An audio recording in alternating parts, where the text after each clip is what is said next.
జగన్ ముద్రలు చెరిపేసే ప్రయత్నం అయితే జరుగుతున్నాయి. వార్డు సచివాలయ భవనం అద్దెకిచ్చేశారట. ఏలూరు నగరపాలక సంస్థ వ్యవహారంలో సచివాలయ వ్యవస్థ మీద సర్కార్ కక్ష కట్టింది. వ్యవస్థ నిర్వీర్యం చేయడానికి ప్రణాళికాబద్ధంగా అడుగులు వేస్తోంది. గత ప్రభుత్వంలో జాతీయ స్థాయిలో మన్ననలు పొంది ఇతర రాష్ట్ర ప్రభుత్వాల ప్రతినిధులు సైతం పరిశీలించిన ఈ వ్యవస్థను కూటమి ప్రభుత్వం పూర్తిగా నిర్వీర్యం చేసింది. ఆనవాళ్లు చెరిపేసే దిశగా పయనిస్తోంది. జిల్లా కేంద్ర ఏలూరులో ఒక సచివాలయ భవనాన్ని ఏకంగా అద్దెకిచ్చేసింది. ఇప్పటికే ఉమ్మడి పశ్చిమ గోదావరి జిల్లాలో పాలకోడేరు మండలంలోని సచివాలయాన్ని తహసీల్దార్ కార్యాలయంగా ఉపయోగిస్తున్నారు. ఉండిలో రైతు భరోసా కేంద్రాన్ని పోలీస్ స్టేషన్గా, నరసాపురంలో ఆర్బీకేని ఆక్వా కళాశాల అదనపు తరగతి గదిగా మార్చేశారు. ఇలా రైతు భరోసా కేంద్రాలు, గ్రామ వార్డు సచివాలయాలు కనుమరుగు చేస్తున్నారు. వైఎస్ఆర్సీ ప్రభుత్వ సచివాలయ వ్యవస్థకు మహాత్మాగాంధీ జయంతి రోజున ఏలూరు జిల్లాలో శ్రీకారం చుట్టింది.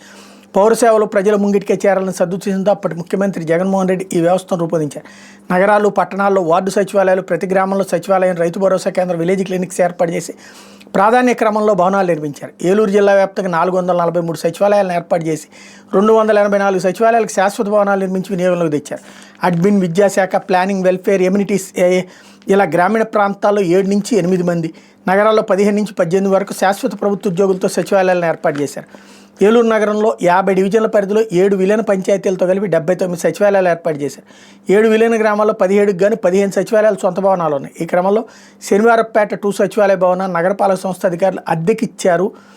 శనివారపుపేట 2 సచివాలయ భవనం 2406 చదరపు అడుగుల విస్తీర్ణంలో 2 అంతస్తులతో ఉంది. అధికార పార్టీ ప్రజల ఒత్తిడితో నగరపాలక సంస్థ అధికారులు దీన్ని అద్దెకి ప్రతిపాదించారు. సచివాలయాల విలీన ప్రక్రియలో భవనం ఖాళీ అయిందని ఇంజనీరింగ్ విభాగ అధికారులతో నివేదిక తెప్పించి రెవెన్యూ విభాగానికి అప్పగించారు. దీంతో చదరపు అడుగుకి 12 రూపాయలు చొప్పున అద్దెకిచ్చేలా గత నెల 25 స్టాండింగ్ కమిటీలో ప్రతిపాదించి ఖరారు చేశారు. ఈ నెల 2 దీనికి వేలం నిర్వహించినట్టు చూపించి central for urban and rural development ప్రధాన కార్యదర్శి జేవి రమణమూర్తికి 22,000కి అద్దెకి అప్పగించారు.